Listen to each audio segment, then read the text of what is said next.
शिवाय। हर हर महादेव। सृष्टि के आदि और अंत, स्वयं महाकाल की महिमा। प्रस्तुत है शिव महापुराण की दिव्य गाथा। ओम नमः शिवाय। श्री शिव महापुराण प्रथम खंड पूर्वार्ध। गीता प्रेस, गोरखपुर। हर हर महादेव। ओम नमः शिवाय। श्री शिव महापुराण महात्म्य, अध्याय 6। शिव पुराण के श्रवण की विधि। शौनक जी बोले, हे महाप्राज्ञ, हे व्यास शिष्य, हे सूत जी, आपको नमस्कार है। आप धन्य हैं और शिव भक्तों में श्रेष्ठ हैं। आपके महान गुण वर्णन करने योग्य हैं। अब आप कल्याणमय शिव पुराण के श्रवण की विधि बताइए, जिससे सभी श्रोताओं को संपूर्ण उत्तम फल की प्राप्ति हो सके। सूत जी बोले, हे शौनक, हे मुने, अब मैं आपको संपूर्ण फल की प्राप्ति के लिए शिव पुराण के श्रवण की विधि बता रहा हूं।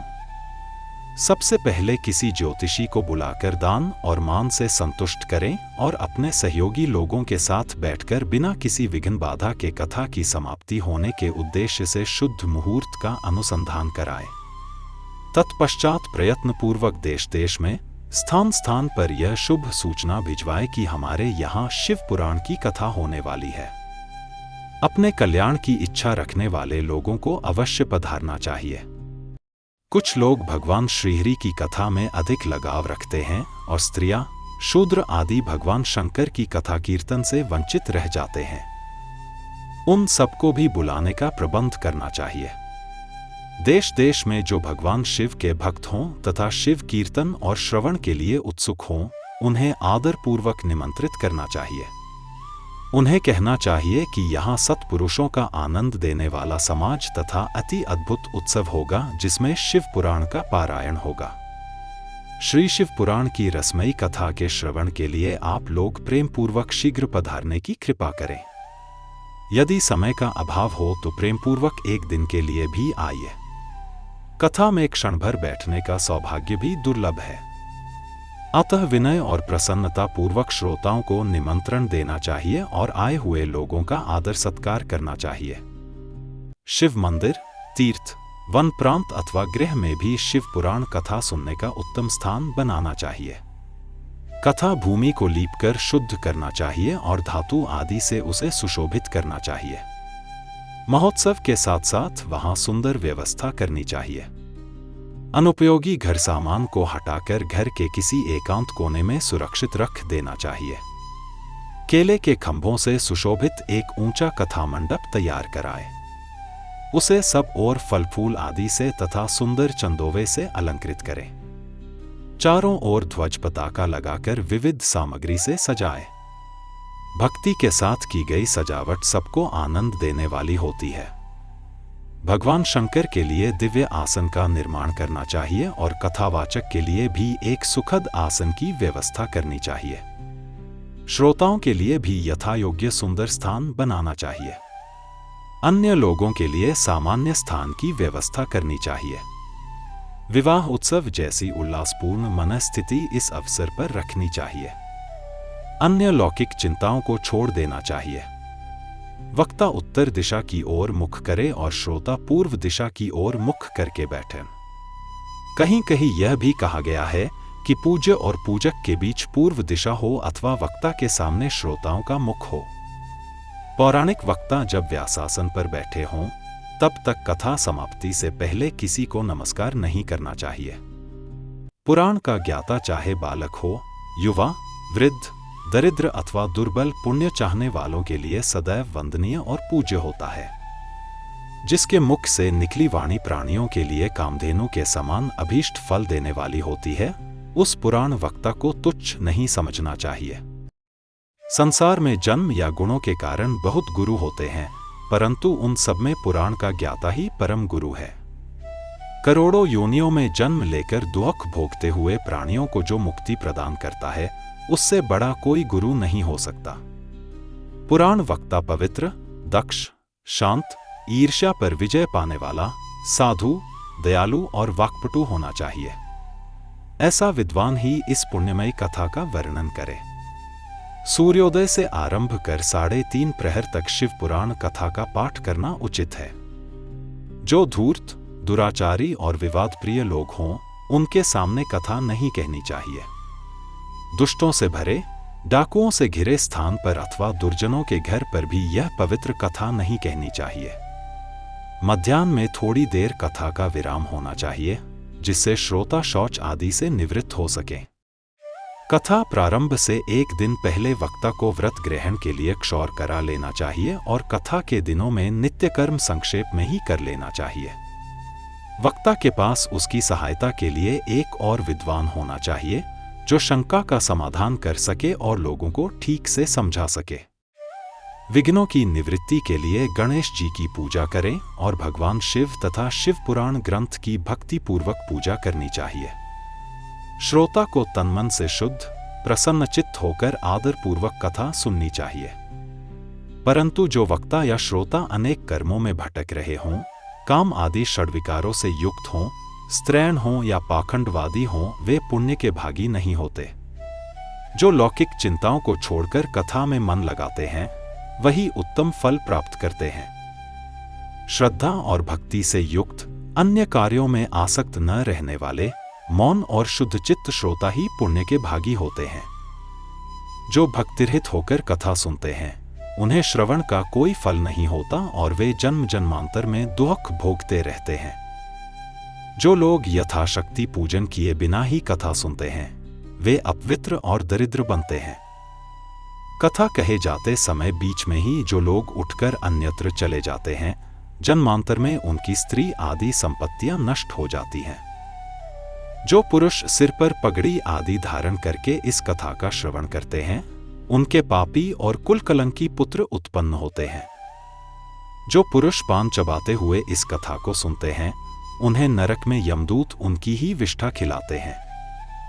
जो लोग ऊंचे आसन पर बैठकर इस कथा का श्रवण करते हैं, वे समस्त नरक को भोगकर काक्योनि में जन्म लेते हैं। जो लोग वीरासन आदि से बैठकर इस शुभ कथा को सुनते हैं, वे अनेकों नरकों को भोगकर विष वृक्ष का जन्म पाते हैं। कथा सुनाने वाले पौराणिक को अच्छी प्रकार प्रणाम किए बिना जो लोग कथा सुनते हैं, वे सभी नरक को भोगकर अर्जुन वृक्ष बनते हैं। रोगयुक्त न होने पर भी जो लोग लेटकर यह कथा सुनते हैं, वे सभी नरकों को भोगकर अंत में अजगर आदि योनियों में जन्म लेते हैं। वक्ता के समान ऊंचाई वाले आसन पर बैठकर जो इस कथा का श्रवण करते हैं, उन नारकीय लोगों को गुरुशय्या पर शयन करने जैसा पाप लगता है। जो इस पवित्र कथा तथा वक्ता को निंदा करते हैं, ये 100 जन्मों तक दुख भोगकर कुत्ते का जन्म पाते हैं। कथा होते समय बीच में जो गंदी बातें बोलते हैं, वे घोर नरक भोगने के बाद गधे का जन्म पाते हैं। जो कभी भी इस परम पवित्र कथा का श्रवण नहीं करते, वे घोर नरक भोगने के पश्चात जंगली सुअर का जन्म लेते हैं। जो दुष्ट कथा के बीच में विघ्न डालते हैं, वे करोड़ों वर्षों तक नरक यातनाओं को भोगकर गाव के सुअर का जन्म पाते हैं। इसका विचार करके शुद्ध और प्रेमपूर्ण चित्त से बुद्धिमान श्रोता को वक्ता के प्रति भक्ति भाव रखकर कथा श्रवण का प्रयत्न करना चाहिए। सबसे पहले कथा के विघ्नों का नाश करने हेतु गणेश जी की पूजा करनी चाहिए। अपने नित्य कर्म को संक्षेप में संपन्न करके प्रायश्चित करना चाहिए। नवग्रह और सर्वतोभद्र देवताओं का पूजन करके शिव पूजा की बताई गई विधि से शिव पुराण को पुस्तक का अर्चन करना चाहिए। पूजन के अंत में विनम्र होकर बड़ी भक्ति के साथ दोनों हाथ जोड़कर साक्षात शिव स्वरूपिणी पुस्तक की इस प्रकार स्तुति करनी चाहिए। श्री शिव पुराण के रूप आप प्रत्यक्ष सदाशिव हैं। हमने कथा सुनने के लिए आपको अंगीकार किया है। आप हम पर प्रसन्न हो। मेरा जो मनोवांछित हो, उसे आप कृपा पूर्वक संपन्न करें। मेरा वह कथा श्रवण निर्विघ्न रूप से सुसंपन्न हो। कर्मरूपी ग्रहग्रस्त शरीर वाले मुझ दीन का आप संसार सागर से उद्धार कीजिए। हे शंकर, मैं आपका दास हूं। इस प्रकार साक्षात शिव स्वरूप इस शिव पुराण की दीनता पूर्वक स्तुति करके वक्ता को पूजा आरंभ करनी चाहिए। शिव पूजा की बताई गई विधि से पुष्प, वस्त्र, आभूषण, धूप दीप आदि से वक्ता को पूजा करे। तदंतर शुद्ध चित्त से उनके सामने नियम ग्रहण करे और कथा समाप्ति पर्यंत यथाशक्ति उसका प्रयत्न पूर्वक पालन करे। तत्पश्चात कथावाचक व्यास की प्रार्थना करे, हे व्यास जी के समान ज्ञानी श्रेष्ठ, शिव शास्त्र के मर्मज्ञ ब्राह्मण देवता, आप इस कथा के प्रकाश से मेरे अज्ञानांधकार को दूर करें। भक्ति पूर्वक 5 अथवा 1 ब्राह्मण का वरण करे और उनके द्वारा शिव पंचाक्षर मंत्र नमः शिवाय का जप कराए। हे मुने, इस प्रकार भक्त श्रोताओं द्वारा भक्ति पूर्वक कथा श्रवण की उत्तम विधि बताई गई। अध्याय 7। श्रोताओं के नियम, पुस्तक एवं वक्ता का पूजन। पुराण के आसन के लिए जो लोग कंबल, मृगचर्म, वस्त्र, चौकी या तख्ता आदि प्रदान करते हैं, वे स्वर्गलोक प्राप्त करके वहां मनचाहे भोगों का उपभोग करते हैं। तत्पश्चात वे ब्रह्मलोक में कल्प भर रहते हैं और अंत में शिवलोक को प्राप्त होते हैं। मुनिश्रेष्ठ, इस प्रकार पुस्तक और वक्ता की विधिवत पूजा करनी चाहिए। वक्ता की सहायता के लिए जो पंडित साथ बैठाया गया हो, उसका भी धन आदि से यथाशक्ति सम्मान करना चाहिए।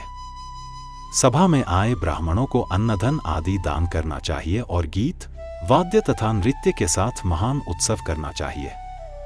यदि श्रोता विरक्त हो तो उसके लिए कथा समाप्ति के दिन विशेष रूप से शिव गीता, जो भगवान शिव ने श्री राम को कही थी, का पाठ करना उचित है। यदि श्रोता गृहस्थ हो तो उसे अपने श्रवण कर्म की शांति के लिए शुद्ध हविष्य से होम करना चाहिए। यह होम रुद्र संहिता के प्रत्येक श्लोक से या गायत्री मंत्र से करना चाहिए, क्योंकि वास्तव में यह पुराण गायत्री में ही है। अथवा शिव पंचाक्षर मूल मंत्र से भी हवन किया जा सकता है। यदि होम करने की शक्ति न हो तो श्रोता को चाहिए कि यथाशक्ति हविष्य किसी ब्राह्मण को दान करे।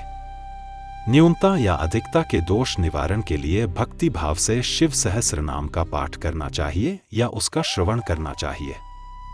इससे सब कार्य सफल होता है, इसमें संशय नहीं है, क्योंकि तीनों लोकों में इससे बढ़कर कुछ भी नहीं है। कथा श्रवण व्रत की पूर्णता के लिए 11 ब्राह्मणों को मधु मिश्रित खीर खिलाकर उन्हें दक्षिणा देनी चाहिए। यदि सामर्थ्य हो तो 3 पल 12 तोला सोने से बना हुआ एक सुंदर सिंहासन तैयार कर उस पर शुभ अक्षरों से लिखी हुई शिव पुराण की पुस्तक स्थापित करनी चाहिए। फिर आवाहन आदि विधियों से उसकी पूजा करनी चाहिए और दक्षिणा अर्पित करनी चाहिए। तत्पश्चात आचार्य का वस्त्र, आभूषण और गंधादि से पूजन करके श्रोता को चाहिए कि भगवान शिव के संतोष हेतु दक्षिणा सहित वह पुस्तक आचार्य को समर्पित करे। हे शौनक, इस पुराण के उस दान के प्रभाव से भगवान शिव का अनुग्रह पाकर पुरुष भवबंधन से मुक्त हो जाता है। इस प्रकार विधि पूर्वक किया गया श्रवण व्रत भोग और मोक्ष दोनों का दाता होता है। हे मुनि, मैंने आपको शिव पुराण का यह संपूर्ण महात्म्य बताया, जो सभी अभिष्टों को देने वाला है। श्री शिव पुराण समस्त पुराणों का तिलक कहा गया है। यह भगवान शिव को अत्यंत प्रिय, रमणीय तथा भवरोग, संसार दुख का निवारण करने वाला है। जो लोग सदा भगवान विश्वनाथ का ध्यान करते हैं, उनकी वाणी जिनके गुणों की स्तुति करती है और जिनके दोनों कान कथा श्रवण में लगे रहते हैं, इस संसार में वही लोग वास्तव में सफल जन्म पाते हैं और वे अवश्य ही संसार सागर से पार हो जाते हैं। अंत में मैं उस परम शिव की शरण लेता हूँ, जो अनंत आनंद के साक्षात स्वरूप हैं, जिन पर भिन्न भिन्न गुणों का लेश भी प्रभाव नहीं डालता, जो अपनी महिमा से भीतर और बाहर, वाणी तथा मन की वृत्तियों में प्रकाशित होते हैं। ओम नमः शिवाय। श्री शिव महापुराण विद्येश्वर संहिता। अध्याय 1। मुनियों के प्रश्न का वर्णन। जो शस्त्रास्त्र विद्या को नहीं जानने वाले, गौ और ब्राह्मण की रक्षा न करने वाले, शरणागत की रक्षा न करने वाले तथा सदा स्त्रियों के पीछे भागने वाले होंगे, वे प्रजा पालन रूपी सदाचार से रहित, भोग में आसक्त, प्रजा का सहार करने वाले, दुष्ट और प्रसन्नता पूर्वक जीव हिंसा करने वाले होंगे। वैश्य संस्कार भ्रष्ट, स्वधर्म त्यागी, कुमार्गी, धनोपार्जन परायण तथा नापतौल में छल करने वाले होंगे। वे गुरु, देवता और द्विजातियों के प्रति भक्तिरहित, कुत्सित बुद्धि वाले, द्विजों को भोजन न कराने वाले, कृपण, पराई स्त्रियों में आसक्त, मलिन विचारों वाले, लोभ और मोह से भ्रमित चित्त वाले और यज्ञादि सत्कर्मों में धर्म का त्याग करने वाले होंगे। इसी प्रकार कुछ शूद्र ब्राह्मणों के आचार में तत्पर होंगे। उनकी आकृति उज्ज्वल होगी, अर्थात वे अपने धर्म को छोड़कर उज्ज्वल वेशभूषा धारण करके व्यर्थ घूमेंगे। वे मूढ़ होंगे और अपने स्वधर्म का त्याग करने वाले होंगे। वे विभिन्न प्रकार के तप करने वाले होंगे, द्विजों को अपमानित करेंगे, छोटे बच्चों की अल्पायु मृत्यु के लिए आभिचारिक कर्म करेंगे, मंत्रों का उच्चारण करने में तत्पर रहेंगे, शालग्राम की पूजा करेंगे, होम करेंगे, प्रतिकूल विचार सदा करेंगे, कुटिल होंगे और द्विजों से द्वेष करेंगे। यदि वे धनी हुए तो कुकर्म में लगेंगे, यदि विद्वान हुए तो विवाद करेंगे। कथा और उपासना धर्म के वक्ता होंगे, किंतु वास्तव में धर्म का लोप करने वाले होंगे। वे सुंदर राजाओं के समान वेशभूषा धारण करने वाले, दंभी, दानमानी, अत्यधिक अभिमानी, विप्र आदि को अपना सेवक मानकर स्वयं को स्वामी मानने वाले होंगे। वे अपने धर्म से शून्य, मूढ़, वर्णसंकर, क्रूर बुद्धि वाले, महाभिमानी और सदा चारों वर्णों के धर्म का लोप करने वाले होंगे। वे अपने को श्रेष्ठ कुल वाला मानकर चारों वर्णों से विपरीत आचरण करेंगे, सभी वर्णों को भ्रष्ट करने वाले, मूढ़ और अनुचित रूप से सत्कर्म करने वाले होंगे। कलयुग की स्त्रियां प्रायः सदाचार से भ्रष्ट होंगी, पति का अपमान करेंगी, सास ससुर से विरोध करेंगी, किसी से भय नहीं मानेंगी और मलिन भोजन करेंगी। वे कुत्सित हाव भाव में तत्पर होंगी, उनका शील बुरा होगा। वे परपुरुषों में आसक्त होंगी और अपने पतिदेव की सेवा में विमुख रहेंगी। संतानें माता पिता के प्रति श्रद्धारहित, दुराशयी, असत विद्या पढ़ने वाली और सदा रोगग्रस्त शरीर वाली होंगी। हे सूत जी, इस प्रकार जिनकी बुद्धि नष्ट हो चुकी है और जिन्होंने अपने धर्म का त्याग कर दिया है, ऐसे लोगों को इहलोक और परलोक में उत्तम गति कैसे प्राप्त होगी? इसी चिंता से हमारा मन सदा व्याकुल रहता है। परोपकार के समान दूसरा कोई धर्म नहीं है। अतः जिस छोटे उपाय से इन सबके पाप का तत्काल नाश हो जाए, उसे कृपा करके बताइए, क्योंकि आप समस्त सिद्धांतों के ज्ञाता हैं। व्यास जी बोले। उन भावितात्मा मुनियों की यह बात सुनकर सूत जी ने मन ही मन भगवान शंकर का स्मरण किया और उनसे इस प्रकार कहने लगे। अध्याय 2 मुनि प्रश्नोत्तर वर्णन। जो व्यक्ति साधारण पद की प्राप्ति की इच्छा से इस शिव पुराण को मुझसे अथवा अन्य किसी से सुनता है, वह भी पापों से मुक्त हो जाता है। जो इस शिव पुराण को समीप से प्रणाम करता है, वह सभी देवताओं की पूजा का फल प्राप्त करता है। जो इस शिव पुराण को स्वयं लिखकर शिव भक्तों को दान करता है, उसे वेदों और शास्त्रों के अध्ययन से जो दुर्लभ फल मिलता है, वही फल प्राप्त होता है। जो चतुर्दशी तिथि के दिन उपवास करके शिव भक्तों के समाज में इसका पाठ करता है, वह श्रेष्ठ पुरुष होता है।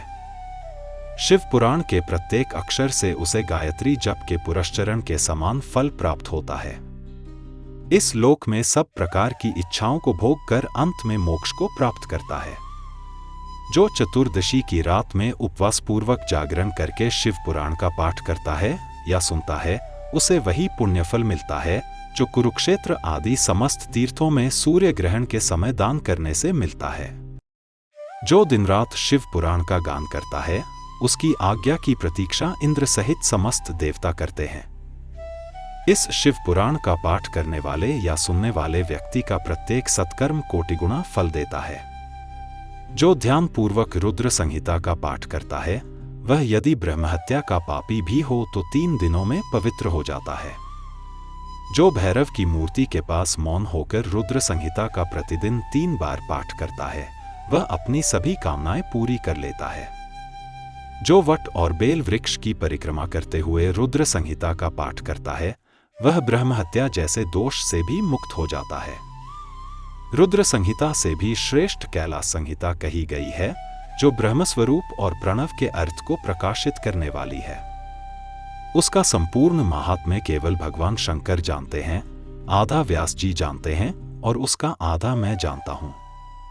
उसका संपूर्ण महात्म्य कहना तो कठिन है, किंतु इतना अवश्य है कि उसे जानकर मनुष्य तत्काल चित्त शुद्धि प्राप्त कर लेता है। रुद्र संहिता ऐसा अमृत है जिसे भगवान शिव ने उपनिषदों के सागर का मंथन करके उत्पन्न किया और कुमार कार्तिकेय को अर्पित किया। इसका पाठ करके मनुष्य अमरत्व को प्राप्त करता है। ब्रह्महत्या आदि महान पापों से मुक्त होने के लिए जो मनुष्य 1 महीने तक रुद्र संहिता का पाठ करता है वह पाप मुक्त हो जाता है। यहां तक कि दुष्प्रतिग्रह, दूषित भोजन या कुत्सित वार्ता से उत्पन्न पाप भी यदि इस संहिता का एक बार कीर्तन किया जाए तो नष्ट हो जाते हैं। जो शिवालय या बेलवन में इस संहिता का पाठ करता है उसे जो फल मिलता है उसका वर्णन करना भी वाणी की सीमा से बाहर है। श्रद्धा से इस संहिता का पाठ करके यदि श्राद्ध के समय ब्राह्मणों को भोजन कराया जाए तो उसके सभी पितर भगवान शंभु के परमपद को प्राप्त करते हैं। चतुर्दशी के दिन निराहार रहकर जो बेलवृक्ष के नीचे इस संहिता का पाठ करता है वह साक्षात शिव स्वरूप होकर देवताओं से पूजित होता है। अन्य संहिताएं भी सब कामनाओं को पूर्ण करने वाली हैं, परंतु लीला और विज्ञान से परिपूर्ण विद्येश्वर संहिता और रुद्र संहिता को विशेष माना गया है। इस शिव पुराण को वेद के तुल्य माना गया है। इसका प्रणयन भगवान शिव ने स्वयं किया था। इसमें 12 संहिताएं कही गई हैं: विद्येश्वर, रुद्र, विनायक, उमा, मातृ, एकादश रुद्र, कैलास, शतरुद्र, कोटिरुद्र, सहस्रकोटिरुद्र, वायवीय और धर्म संहिता। इन 12 संहिताओं को अत्यंत पुण्यमयी माना गया है। मूल स्वरूप में शिव पुराण के 1 लाख श्लोक थे, किंतु व्यास जी ने इसे संक्षिप्त कर 24,000 श्लोकों में संकलित किया है। इस प्रकार शिव पुराण 7 संहिताओं में विभाजित है: विद्येश्वर संहिता, रुद्र संहिता, शतरुद्र संहिता, कोटिरुद्र संहिता, उमा संहिता, कैलास संहिता और वायवीय संहिता। 7 संहिताओं से युक्त यह दिव्य शिव पुराण वेद के समान प्रमाणिक और मोक्षदायक है। जो इसे आदर पूर्वक आरंभ से अंत तक पढ़ता है वह जीवन मुक्त कहलाता है। वेद, स्मृति, पुराण, इतिहास और आगम सभी इस शिव पुराण की तुलना में नगण्य हैं। यह शिव पुराण स्वयं भगवान शिव द्वारा प्रतिपादित है। व्यास जी ने इसे शैवों के कल्याण हेतु संक्षेप में संकलित किया है। यह जीव समुदाय के लिए उपकारक, तीनों तापों का नाशक, अनुपम और सत्पुरुषों को कल्याण प्रदान करने वाला है। इसमें वेदांत विज्ञानमय धर्म का प्रतिपादन हुआ है और यह ईर्ष्यारहित विद्वानों के लिए जानने योग्य है। इसमें श्रेष्ठ मंत्रों का संग्रह है तथा धर्म, अर्थ और काम की प्राप्ति के साधन बताए गए हैं। यह शिव पुराण सभी पुराणों में श्रेष्ठ है। इसमें वेद और वेदांत में प्रतिपादित परमात्मा का गान किया गया है। जो इसे आदर पूर्वक पढ़ता और सुनता है वह भगवान शिव का प्रिय होकर परम गति प्राप्त करता है। इस प्रकार श्री शिव महापुराण के प्रथम विद्येश्वर संहिता में मुनि प्रश्नोत्तर वर्णन नामक दूसरा अध्याय पूर्ण हुआ। ओम नमः शिवाय। हर हर महादेव। सृष्टि के आदि और अंत, स्वयं महाकाल की महिमा। प्रस्तुत है शिव महापुराण की दिव्य गाथा। ओम नमः शिवाय। श्री शिव महापुराण प्रथम खंड पूर्वार्ध। गीता प्रेस, गोरखपुर। हर हर महादेव।